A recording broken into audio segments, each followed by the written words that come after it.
Muy buen día, estimado docente. Muchas gracias por estar aquí hoy. Mi nombre es Kevin Rodríguez. El día de hoy vamos a hablar para un trabajo de actividad 4 de la materia Comercio Internacional sobre los Incoterms.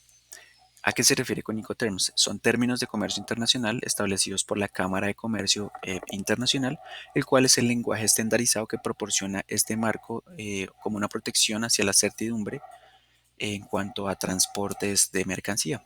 El de hoy analizaremos su origen, sus objetivos fundamentales y la clasificación y una pequeña conclusión al respecto. Muy bien, los Incoterms fueron publicados por primera vez en 1936 y aquí básicamente me dice a mí, en 1936 para poder mostrar específicamente en qué momento se crearon y cómo era el ambiente. Fueron creados respondiendo a la necesidad crítica de homogeneizar los términos comerciales y eliminar como diferentes ambigüedades en los contratos de compraventa internacional. Estas reglas se revisan periódicamente para adaptarse a los diferentes avances tecnológicos y sociales que tengamos al momento, cada 10 años.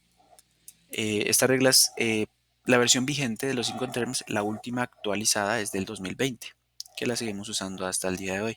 Incorpora ajustes relevantes para el comercio electrónico y los requerimientos de seguridad más como modernos. Muy bien. La aplicación de estos Incoterms persigue tres objetivos estratégicos interconectados entre sí. El primero es delimitar con precisión las obligaciones del vendedor y asimismo el comprador, como quien se encarga del embalaje, la carga o los trámites aduaneros. El segundo sería distribuir claramente los riesgos definiendo el punto exacto en el que la posible pérdida o daño de esta misma mercancía se transfiera al vendedor o al comprador. Y por tercero, asignar los costos de la operación de todo el trayecto, determinando qué gastos, como por ejemplo el flete principal o los seguros que pues conlleve el transporte, cuál correría por cuenta de quién, si por el comprador o por el vendedor, lo que permite pues una cotización más transparente. Esto se ve reflejado en las Incoterms desde la creación del barco, como aparece arribita, a vapor, que fue uno de los primeros usos o medios de transporte, hasta el dron que tenemos actualmente en la época de hoy. Esto mismo me transporta ahora al presente para poder verificar y mostrar un poco más la información, eh, que son los 11 términos de Incoterm del 2020. Se agrupan en cuatro categorías que reflejan el nivel de obligación del vendedor. Los grupos son estos: el grupo E, el grupo F, el grupo C y finalmente el grupo D. El grupo E nos habla está representado por el término EXW o en fábrica.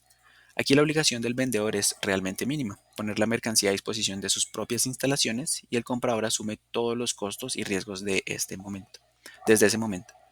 El grupo F, que incluye términos donde el vendedor no paga el transporte principal, destaca el FOB o libre a bordo del buque, donde el vendedor cumple su obligación una vez la mercancía sobrepasa la borda del buque en el puerto de embarque. Este es uno de los términos pues, más utilizados al momento y desde siempre. El grupo C se caracteriza porque el vendedor si contrata y paga el transporte principal hasta el puerto de destino. Un término clave aquí es el CIF o costo, seguro y flete.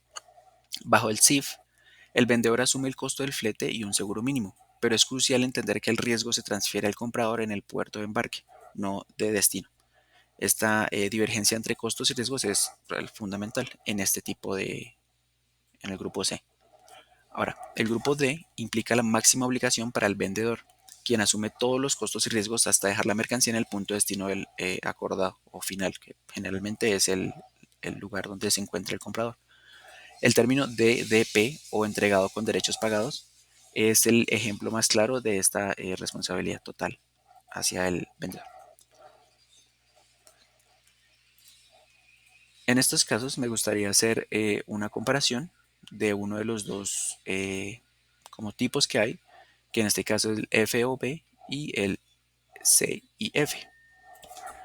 Bien, antes de continuar con el ejemplo, en este caso ya nos transportamos al futuro para dar como un entendimiento de que aunque pasen los años o estemos en otra época, este tipo de reglas o creaciones siempre va a estar como protegiendo el comercio mundial para que asimismo estemos todos conscientes y seguros de que estamos haciendo las cosas bien.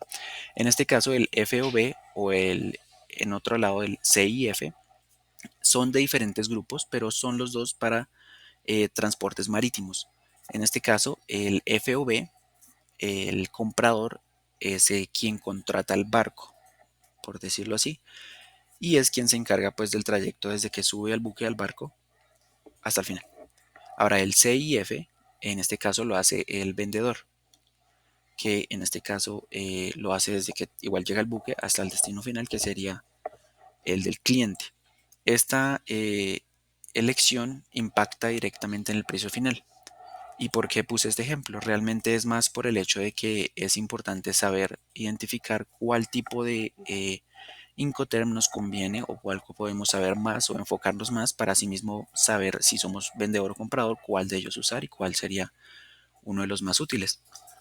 Muy bien, como conclusión, en resumen, los Incoterms son una herramienta indispensable. Su correcta selección e inclusión en los contratos no es un mero formalismo, sino una decisión estratégica que garantiza certeza contractual. Optimiza la eficiencia operativa y mitiga riesgos financieros y logísticos sustanciales. Dominarlos es un requisito fundamental para cualquier profesional del comercio global. Y con esto finalizaríamos la presentación. Muchísimas gracias por su tiempo y por haber estado en el video. Que tenga buen resto de día.